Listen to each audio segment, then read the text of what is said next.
কি বলবো, বলার কোনো কিছু নাই আসলে। কাজ করতে করতে ফেসবুকে সময় দিতে দিতে চাই, সেই সময়টা ঠিকমতো দিতে পারি না।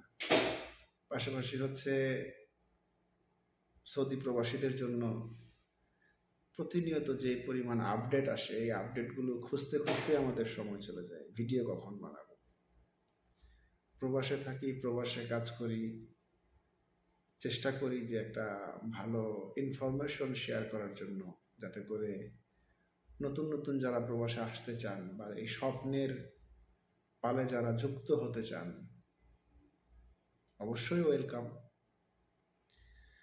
কিন্তু আপনারা যখন আসতে চান, একটা শঙ্কা তো কাজ করে যে দালাল আপনাকে যেভাবে কথাগুলো বলে, যে আশা আপনাকে দেয়, সেই জিনিসগুলো আসলে কতটুকু সত্যি।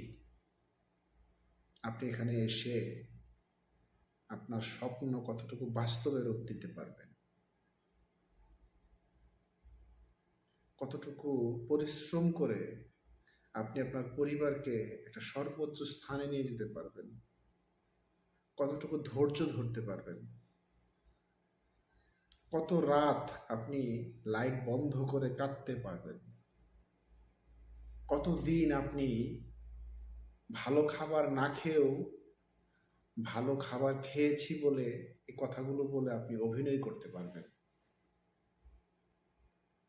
এই জিনিসগুলো যখন মনে হয়, তখন খুব সত্য সত্যি বাংলাদেশের প্রতি, নিজের মাতৃভূমির প্রতি একটা আলাদা সফট কর্নার তৈরি হয়। আসলে পুরুষ মানুষরা তো আমরা এমনই, নিজের পরিবারের জন্য, নিজের সন্তানের জন্য বা নিজের শুভাকাঙ্ক্ষী যারা আছে, আত্মীয় স্বজন যারা আছে, প্রত্যেকের চাহিদা পূরণ করার জন্য প্রবাস নামের দূর দেশে আমরা আসি, যেখানে আসার পরে প্রত্যেকটা স্বপ্ন বাস্তবায়ন করার জন্য আমরা যে পরিমাণ পরিশ্রম করি বা যে পরিমাণ দৌড়াদৌড়ি করি বা যে পরিমাণ কষ্ট করি, এই কষ্টগুলো হয়তো বাংলাদেশে থাকলে আপনার ভাই, আপনার পরিবার বা আপনার আত্মীয় স্বজন কেউ বুঝতেই চায় না, কারণ তারা জানে না বাস্তবতাটা কি। তো এই যুদ্ধ পুরুষ মানুষের সবসময় থেকে যায়। পুরুষ মানুষ মানেই হচ্ছে যুদ্ধক্ষেত্রে যুদ্ধ করার মন মানসিকতা নিয়ে জন্ম নেওয়া। একটা সার্টেন টাইম পরিবার থেকে বড় হওয়ার পর যখন আপনি আর্নিং সোর্সের দিকে ধাবিত হবেন, মৃত্যুর আগ পর্যন্ত আপনাকে আয় করতে হবে আপনার পরিবারের জন্য, আপনার জন্য, আপনার ভবিষ্যৎ প্রজন্মের জন্য। তো এই বাস্তবতাটা নিয়েই আমাদেরকে আসলে পরিশ্রম করতে হয়।